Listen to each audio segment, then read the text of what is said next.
Spain's raging bull isn't done raging yet, folks. With a thrilling comeback victory over Daniil Medvedev in the Australian Open finals, Rafael Nadal secured the 21st Grand Slam title of his remarkable career, grabbing sole possession of the all-time men's singles record and distinguishing himself among tennis's big three.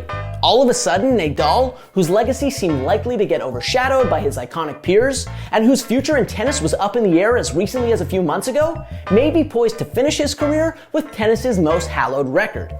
As improbable as it may have seemed a short while ago, the king of the clay could conceivably end up as, well, the king. Why? Let's break it down. Sit back, relax, and take this in.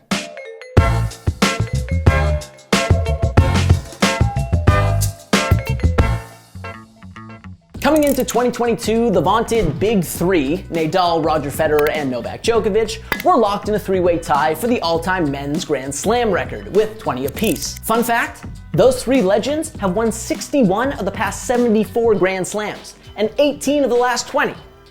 Wow. Still, it seemed like a foregone conclusion that Djokovic, the youngest of the bunch and by far the most dominant of late, would finish his career with sole possession of the all-time record. Federer, after all, was already on the wrong side of 40 coming into 2022 and has spent much of the last 2 years recovering from a knee injury. And his last Grand Slam title came back in 2018. Nadal, meanwhile, was considering retirement as the new year approached due to a chronic foot injury that had cast a pall over his future in tennis. Last year, a variety of physical problems forced him to withdraw from Wimbledon and the Olympics, and the oft-injured 35-year-old wasn't sure as recently as December if he would ever play tennis at the professional level again. But Djokovic? He was at the top of his game, having claimed 8 of the previous 12 major championships while just narrowly missing a calendar slam in 2021.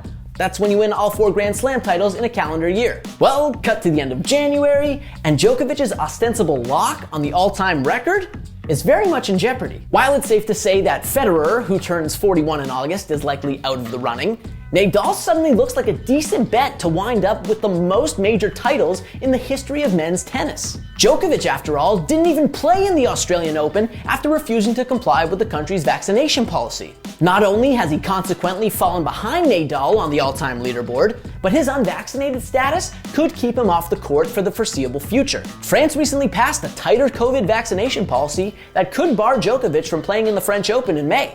And there's a real possibility that his unvaccinated status could make him a no-show at the US Open as well. And speaking of the French Open, the looming major represents a terrific opportunity for Nadal to increase his lead over Djokovic and Federer on the all-time leaderboard. Nadal, after all, loves the clay, loves it, eats the clay, born in the clay. Oh, this baby loves the slop, loves it, eats it up. Eats the slop, born to slop. His father was a mutter. His father was a mutter. His mother was a mutter. His mother was a mutter.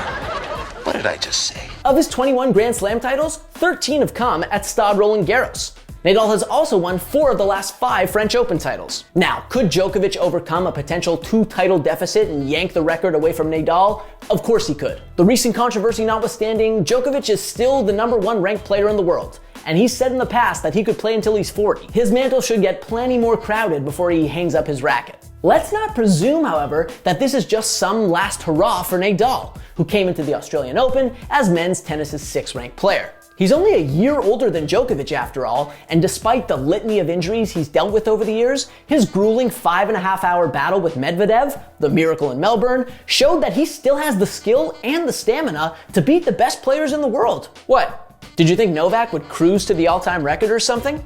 Pfft, you must be joking. The battle for all-time men's tennis supremacy is back on. But what say you? Will Nadal end up as the king of men's tennis when it's all said and done? Or will Djokovic eventually overtake him? Let us know in the comments, and don't forget to subscribe to the channel. As always, we appreciate you. We'll see you next time.